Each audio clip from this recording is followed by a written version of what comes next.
Hello, everyone, and welcome to the Jeffrey Epstein Show. I'm your host, Bobbycapucci, and this is a morning update. Hey, what's up, everybody? Happy Monday morning.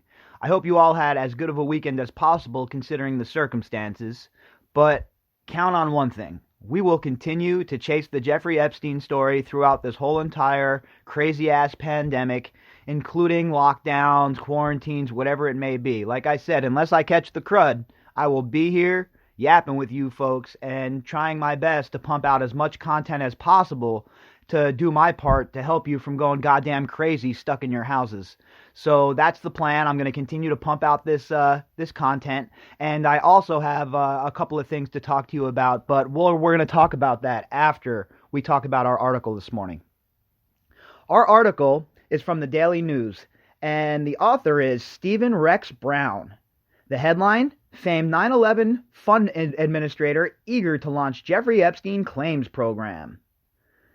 The respected administrators, before we start, I want to give credit to the author of the article, Mr. Stephen Rex Brown, who has done a fantastic job, by the way, of covering the Jeffrey Epstein case. He's been right on top of it, popping out articles almost on a daily basis, it seems. So make sure you give him a follow over on Twitter, check out his articles, give him some clicks, etc., because he's done pretty well on this case. And you can't say that about a lot of these folks, but Stephen Rex Brown has been all over this from the beginning. He's obviously interested in the case, and it's nice to see that some of these people in the legacy media are taking this seriously. The respected administrators of the Jeffrey Epstein Victims Claims Program vowed to run a fair process completely independent from the late pervert's estate. All right, well, that's cool. That's a good start, right? We want it to be fair, and I've said I want it to be an independent group that's going to hand out these funds. But, we have to make sure that all of these survivors are completely and utterly respected. That's the most important thing. They can't be dragged through the mud here or anything like that. This needs to be set up so it's a seamless process. If these gals decide that this is the route they want to go and they want to take this money and not pursue further legal action or suit or whatever, A, it has to be a big, fat, gigantic payday, in my opinion, and B, it has to be seamless. Now, of course, would I like to see this stuff go to trial? Of course, right? We want to get to the discovery phase, but at the same time, I'm not here to tell anybody how they should try and heal from their pain, from what they suffered. And if somebody's offering them a big, fat, giant chunk of money, and they want to take that chunk of money and they want to just forget about this whole entire thing and start to rebuild their lives, then that's their decision, and I support that as well. I hope that there are some cases that go all the way to the court system, and I believe there's going to be. I believe there's several girls who want to take this all the way, but at the same time, we can't have, we can't look down on anybody who doesn't want to go through that, especially considering what all of these girls have went through up to this point. So I'm very conscientious about that as well. And I just hope that the girls that do decide to take money from this fund and not pursue any more legal action, I just want them to be treated fairly. And I'll be screaming from mountaintops if they're taken advantage of or if they're treated unfairly. Believe that. Ken Feinberg and Camille Biros, who helped design the Epstein program and will act as consultants on individual cases, said they are eager to launch the program after delays due to the opposition of the Virgin Islands Attorney General. And I'm not going to rehash my feelings about Denise George at this point. You all know how I feel about Denise George. I'm not a big fan. I don't like the way she's conducting herself. I don't like the way that she's setting herself up to get some of this money and then give it to the Virgin Islands. I'm not a fan of any of that shit. And I'm certainly not a fan of her throwing roadblocks up just to throw roadblocks up. Now, if she has a purpose for stopping all of this in its tracks, a legit purpose, great. But, she has to be transparent as well. She's not allowed to work in secrecy here. She's a Johnny-come-lately to this case as well. It's not like she's been battling for these survivors from the beginning. She doesn't have a track record as an advocate for these survivors. She doesn't have a track record as a defender of these survivors. So, of course, we have to be cautious. We don't know who she is, and from her actions already, it doesn't look good, right? So anytime Denise George is involved, of course, I become skeptical right away. What all these victims, survivors, what all these survivors want, more than compensation, I think, is validation, said Feinberg, who became well known for his work on the September 11th Victim Compensation Fund. I think there's some truth to that. I think a lot of these survivors of Jeffrey Epstein want that validation. They want people to believe what happened. They want to come forward, and they want their stories to be taken seriously. They want people to not look at them like they're crazy or liars or drug addicts or whatever picture painted by the defense. They want the validation of it being known that we were not lying about this. This truly happened to us. This trauma happened to us. And we were ignored for years and years and years, and not just by the authorities, but by the media as well. So I think that that rings true. They do want the validation, but let's not kid ourselves here. A few $100,000 racks along with the validation goes a long way. A couple of $1,000,000 goes a long way with the validation. All right, to help rebuild their lives. How many of these girls have come out of their own pockets, or their families have come out of their own pockets to help these girls with trauma, to help them go to therapy, to help them get off drugs, to help them whatever it may be? You see, when you suffer trauma the way that these gals have suffered trauma, that's not something you just crawl right back from. That's not something that you just, kick out and you're like, all right, we're good here. And I know about that because my sister this is the field that my sister works in. My little sister works in Nebraska in this field, and she worked with abused women and women who were hiding from abusive relationships, etc., etc. And the stories that my little sister could tell you would make your head spin. It could make your head spin. And when she first took that job, when my little sister first took that job after going through a bunch of years of college, and she could have taken a job that made a lot more money. But she took that job, and I didn't understand. I'm not even going to lie. I didn't understand why my little sister would take a job like that where she wasn't making big money. And remember, this is before I got involved in this case. I was all about that dough. I was all about stacking my money. I was all about being involved and making money. So it was weird to me that my little sister would take a job where she's not making much money, but she used to say to me, it makes me feel good. I'm helping people. This is my passion, etc., etc. So now I look back on that and I say to myself, damn, dude, what a warrior, what a brave soul my little sister was to take this on and to deal with people who have this trauma on a daily basis and try to make an impact and try to help people. So I understand that this is, now that I've started, looking at this case and following this case, I understand that there's so much that goes into what these survivors deal with that it's crazy. So the validation is fine, no doubt about it, and it's good. I'm sure that the survivors definitely want that. But let's not forget that the doskies have to flow. The Epstein administrators anticipate around 100 claims, though that is a very preliminary figure, Bureau said. A victim has the option of proceeding with the claims process while also pursuing a lawsuit against the $634 million estate in court. If a victim accepts the offer from the claims program, she agrees not to pursue a lawsuit further. And that, my friends, is where I have a problem.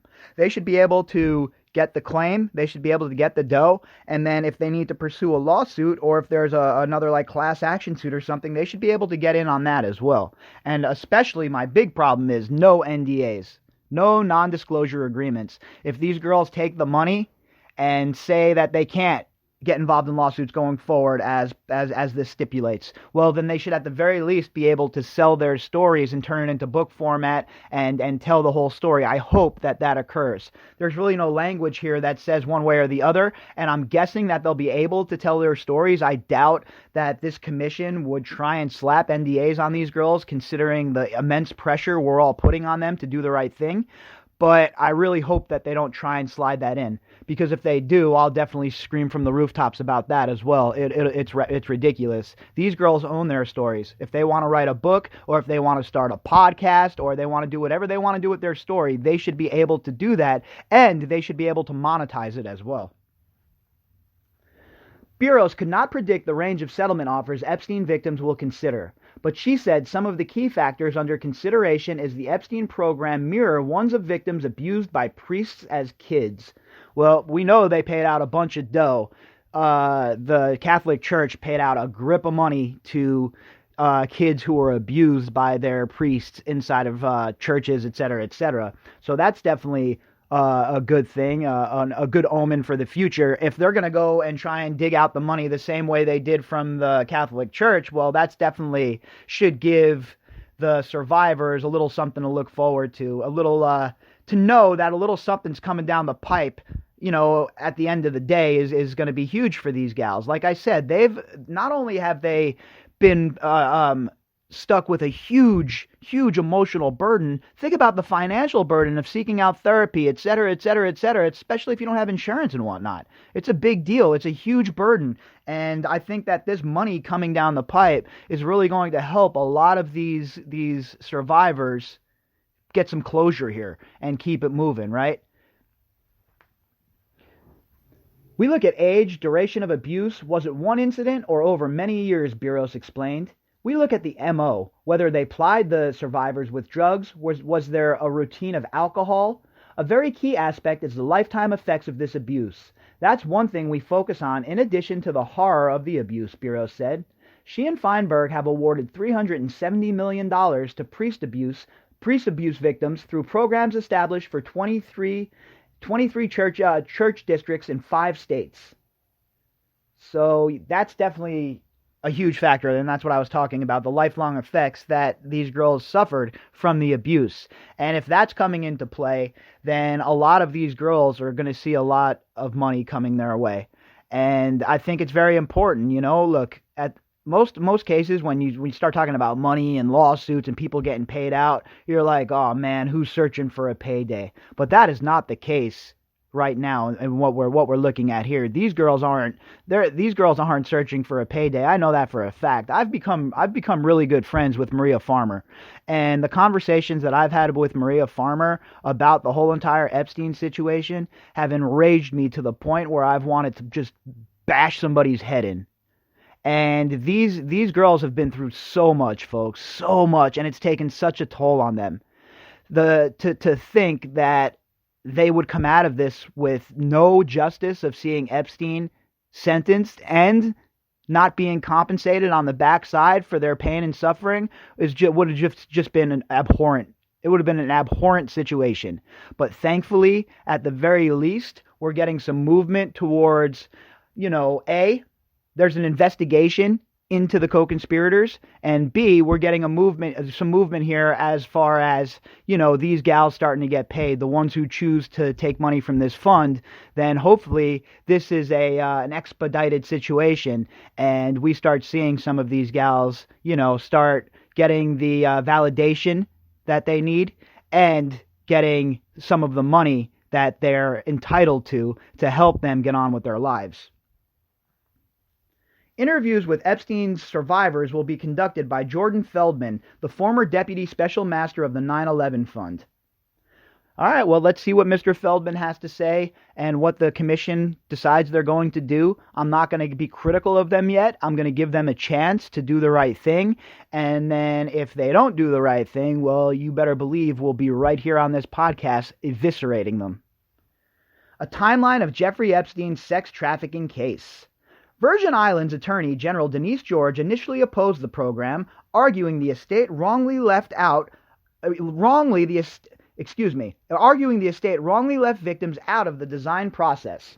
She dropped her opposition earlier this month following negotiations with the estate and Feinberg. Many attorneys for Epstein's victims also indicated they were willing to participate in the claims process.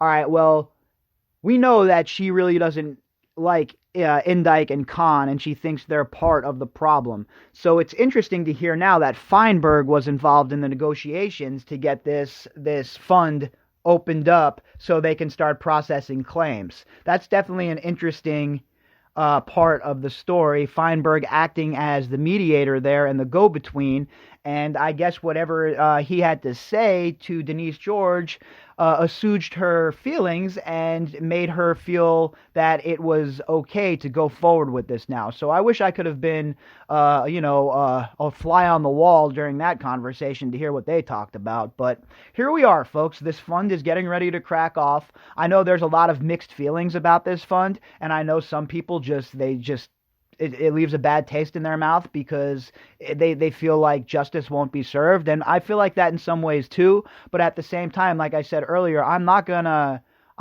to judge any of these survivors who decide to take money from this fund. Look, they've been through a whole heap of shit, and a few $100,000, $1 million, whatever it may be. You know what? That buys you a couple of nights of peaceful sleep at least. And if they deserve anything, the survivors in this case, they deserve some damn peace, folks. They deserve some damn peace. They deserve to have their stories listened to, and above all, they deserve justice.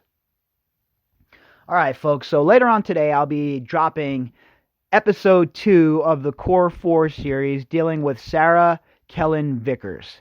And that'll be the second part of a 5-part series. And after that, we'll go on to the next woman in the Core 4, who is Adriana Ross. And we'll just keep moving on down until we have covered all 4 of the Core 4 of Jeffrey Epstein's operation. Now, like I was telling you earlier, what I'm going to start doing is I'm starting a new podcast, and that podcast is going to deal with the whole entire pandemic that is going on right now. We're going to talk about how it started, how it spread, and how we got to where we are now, with things like the Las Vegas Strip even shutting down. So I know that not everybody who listens to this podcast, the Jeffrey Epstein podcast, is interested in that topic as well. So I'm not going to clog up your airwaves here on this podcast, the Jeffrey Epstein podcast. We're going to keep it focused on the Jeffrey Epstein topic. And obviously, every now and then I'll have something to talk to you about that doesn't have to do with Epstein, obviously. But for the most part, we're going to stay laser focused here on this podcast, and we're gonna stay locked into what's going on as far as the Jeffrey Epstein case goes, and where we're at. Same old here on the podcast, folks. But on the new podcast, we're going to dig deep. We're going to jump in, and we're going to explore things that a lot of people aren't even talking about in the case, because there's been a lot of misinformation about the Wuhan SARS COVID-19 outbreak that has just not reached the legacy media. I've been following this since the very beginning, because this is it's in my wheelhouse. When I was younger, I wanted to be a virologist. After reading the book The Hot Zone by Richard Preston, I was gung-ho on becoming a virologist. And then I realized that science really wasn't my bag, so I never pursued that. But it's always been an interest of mine, and I've always read books about pandemics and emerging new tropical diseases, mainly level 4 diseases, right? Diseases that are, considered very, very, very, very deadly. Ebola, Marburg, Hanta, Lassa, etc., etc. Those are the things that I was, reading about as my whole life, basically. I'm very interested in that topic. So now that this outbreak has reached the levels that it has reached, I believe it's time to jump on and wade into the fray and try and, alleviate some BS and bring some more information to the forefront about exactly what it is that we're dealing with.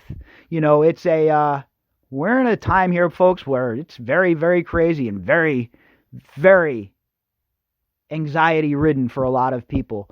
And with a lot of places going into lockdown mode and everybody staying home, I figure now's the perfect time to drop that other podcast and, give you folks another outlet if you're looking for more content or if you're looking for more information. So I figured that we'll drop that other podcast and we'll go from there. We're going to cover the outbreak. We're going to cover the after effects. We're going to cover what's going on right now in regards to the pandemic, and we'll see what's what. I'll definitely do my best to make sure that you're all kept up to date on the newest information from medical sources, by the way. Not crazy, not your Aunt Joan on Facebook, not some loon who's running around talking about nonsense. No. We're going to rely on information from virologists, epidemiologists, and doctors fighting the outbreak on the front line who have provided testimonials as to what is occurring and what we in the rest of the world have to look forward to. All right, folks. So if you'd like to contact me, you can do that at bobbycapucci@protonmail.com. That's BOBBYCAPUCCI@protonmail.com. You can also find me on Twitter at BOBBY_CAPUCCI. All right, everybody. I will be back later on tonight with the episode 2 of the Core 4 series. Please be safe, everybody, and enjoy your Monday.